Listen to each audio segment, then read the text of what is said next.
Welcome to Buzzsaw, where we cut through the mainstream narrative to explore the twilight zones of reality. I'm your host, Sean Stone, and with me today is Kaia Ra, who has survived multiple near-death experiences and has been able to channel a high council called the Sophia Dragon Tribe.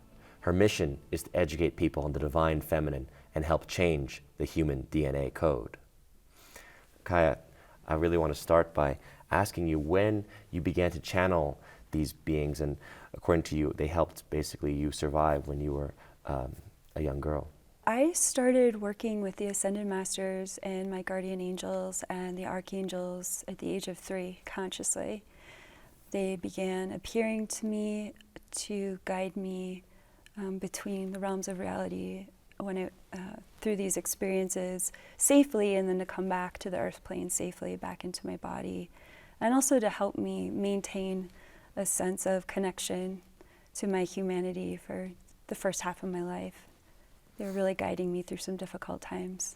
Do you know why you were able to see them when most people, let's say, may never have this experience?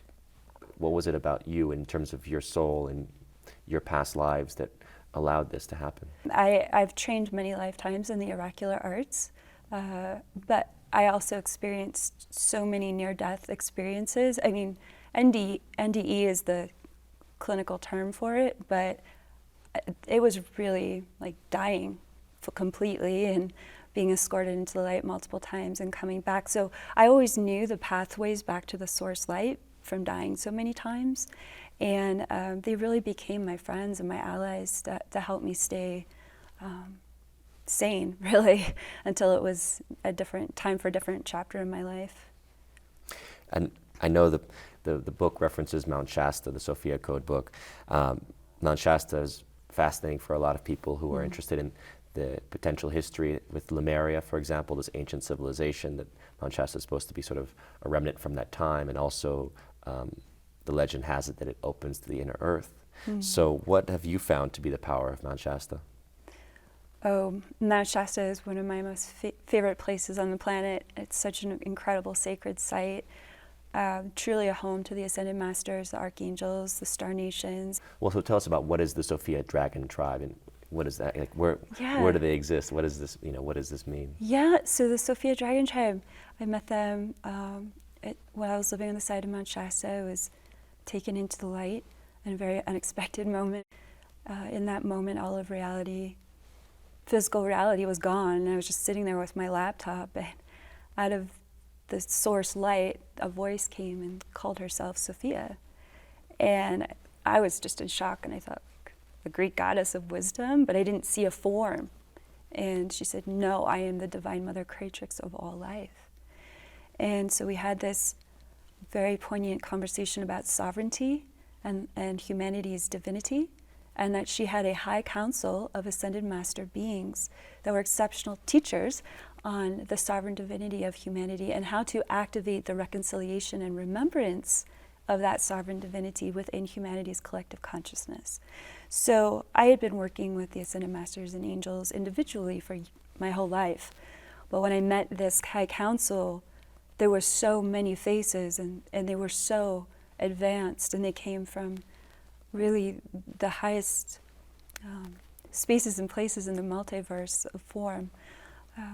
And I realized that I had come home to the council that I was meant to work with for the rest of my life.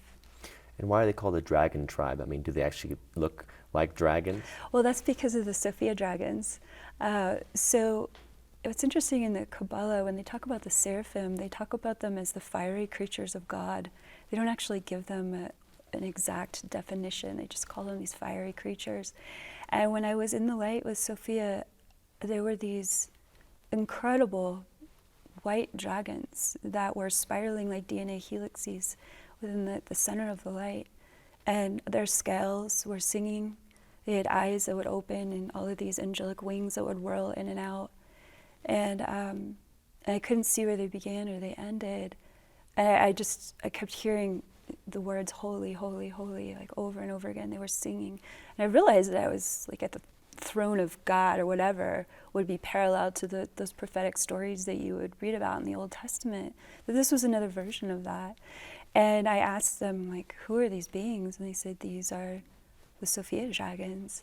And they're responsible for birthing the immaculate conceptions of the Divine Mother Creatrix through their heart wombs. So, the cosmology of the Sophia Code is quite extensive. I had no idea what I was getting myself involved in when they presented this opportunity for me to speak on their behalf. And it takes a while to integrate, but it's these are the highest seraphim of the Holy Mother.